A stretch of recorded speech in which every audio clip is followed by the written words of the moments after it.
আসসালামু আলাইকুম রহমতুল্লাহি ওয়া বারাকাতুহু।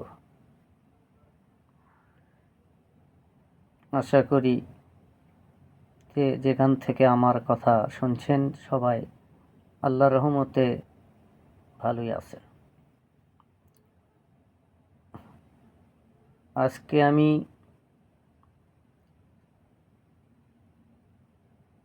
একটা বিষয় নিয়ে কথা বলবো। সেই বিষয়টা হলো মনোযোগ।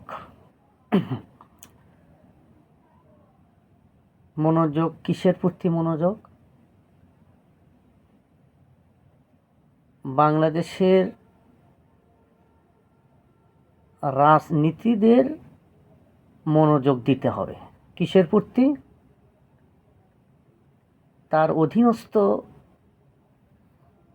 যে কর্মীরা আছে তাদের প্রতি মনোযোগী হতে হবে। কি সেই মনোযোগ? মনোযোগটা হলো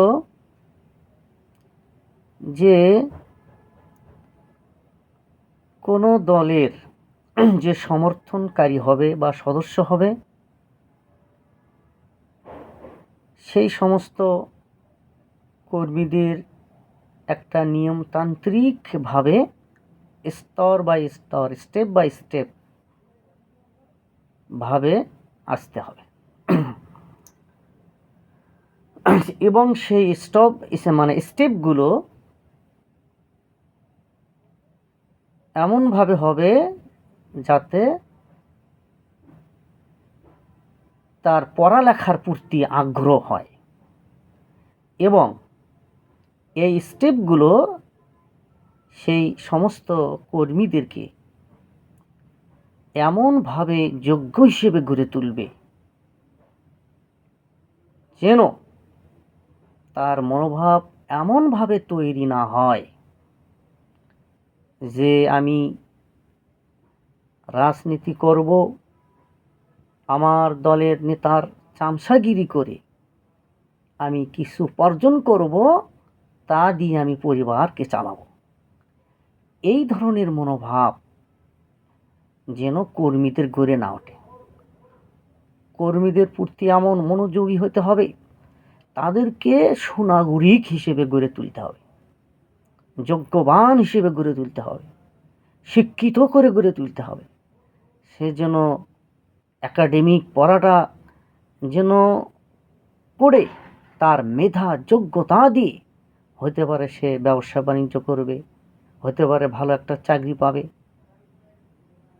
এই রকম স্বাবলম্বী হয়ে যদি সে রাজনীতি করে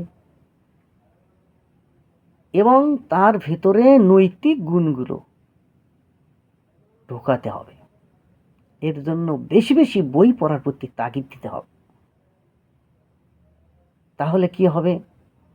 তার কর্ম থাকবে এবং রাজনীতি করবে দেশের জনগণের কল্যাণে, দেশের কল্যাণে, দেশকে বিশ্বে মানচিত্রে তুলে ধরার জন্য সে রাজনীতি করবে।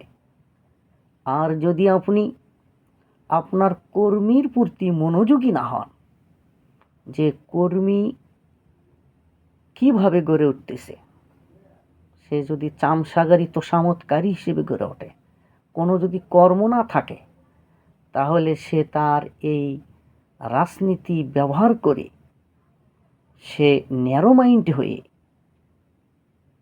সে রাজনীতির নেতার দোহাই দিয়ে অনেক বিচার সালিশ করবে, দোষীকে নির্দোষ বানাবে আর নির্দোষকে দোষী বানাবে, মানে দুইটি টাকা কিভাবে নিয়ে সে চলবে ও পরিবার চালাবে। এই জন্য কর্মীদের প্রতি মনোযোগী হন, তাদেরকে যোগ্যতা সম্পূর্ণ করে তুলুন যে রাজনীতি একটা সেবা, রাজনীতি মানুষের কল্যাণ করে আমি আল্লাহর সন্তুষ্ট অর্জন করতে পারবো, এই জন্য আমি রাজনীতি করছি। আমি হলফ করে বলতে পারি এই মুহূর্তে অনেক রাজনীতিবিদদের অনেক কর্মী আছে যে তারা যদি যে রাজনীতি করে তারা নিজের আখের গোছাতে পারবে না, মানে যে মনোভাব এখন ঘুরে উঠছে অনেক রাজনীতিবিদদের কর্মীরা, তাহলে তারা যে কোনো ঘুষ কেলেঙ্কারি করে রাজনীতি করে কিছু হচ্ছে না বা উপার্জন করা যাচ্ছে না, তারা রাজনীতি কিন্তু ছেড়ে দেবে। কিন্তু আপনি তাকে যদি সৎ যোগ্য একজন নাগরিক গড়ে তোলেন, কর্মী বাহিনী গড়ে তোলেন, এই কর্মী বাহিনী দেশের মানুষের সেবা করা, রাজনীতি করা, মানুষের একটা সমাজ, মানুষ সামাজিক জীব, সমাজবদ্ধ জীব, হট্টগোল গণ্ডগোল জমি সংক্রান্ত ব্যাপার, অনেক কিছু ব্যাপার বা বিশৃঙ্খলা হবে, সেগুলো সুন্দর দক্ষতার সঙ্গে সে সমাধান করবে, সমাজে শান্তি ফিরে আসবে।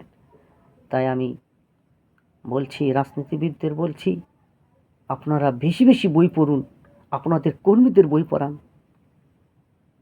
যত বেশি পড়ালেখা করবে, তার মাধুর্যতা, ব্যক্তিত্ব, সামাজিকতা তার ভেতরে ফুটে উঠবে। এই জন্য আমি বলছি, আপনারা কর্মীদের প্রতি মনোযোগী হন, তাদেরকে যোগ্য হিসেবে গড়ে তুলুন, তাদেরকে দুর্নীতিবাজদের কোনো সুযোগ দেবেন না।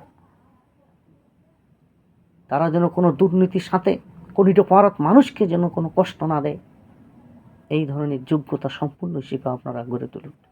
এই ধরনের আমার বিষয় ছিল মনোযোগ। আপনাদের কর্মীদের প্রতি আপনারা মনোযোগ বাড়ান, মনোযোগ দিন আপনার কর্মী কিভাবে উপার্জন করছে। এই জন্য আপনাদেরকে এই দিকে একটু মনোযোগী হতে হবে, তাহলে দেশ দশের কল্যাণ হবে বলে আমি বিশ্বাস করি। অবশ্যই আপনারা কর্মীদের দিকে মনোযোগী হন। যেভাবে কর্মীরা চলছে এখন, এভাবে হবে না। কর্মীদের প্রতি মনোযোগী হন, তাদের সম্পূর্ণ যোগ্যতা অনুযায়ী তাদের কর্মের ব্যবস্থা করুন। রাজনীতি করেই 2 টাকা ইনকাম করতে হবে, রাজনীতি করেই মিথ্যা মামলা দিয়ে হয়রানি করে ওকে হেনস্থ করে আমাকে 2 টাকা ইনকাম করতে হবে, এই ধরনের কর্মী বানায়েন না। তাহলে কিন্তু কর্মী দ্বারা আপনার মান সম্মান, আপনার ব্যক্তিত্ব সব ধূলিসাৎ হবে। তাই প্লিজ কর্মীদের প্রতি আপনারা মনোযোগী হন, বেশি বেশি বই পড়েন, বই পড়ান এবং হায়ার এডুকেটেড পার্সন হিসেবে কর্মীদেরকে গড়ে তুলুন। তাহলে সেই কর্মী বাহিনী যখন ধীরে ধীরে এমপি হবে, মন্ত্রী হবে, প্রধানমন্ত্রী হবে, রাষ্ট্রপতি হবে, তাদের দ্বারা, এই কর্মীদের দ্বারাই একদিন সুশাসন আমরা ফিরে পাব। আশা করি আপনারা বুঝতে পারছেন। আল্লাহ হাফেজ।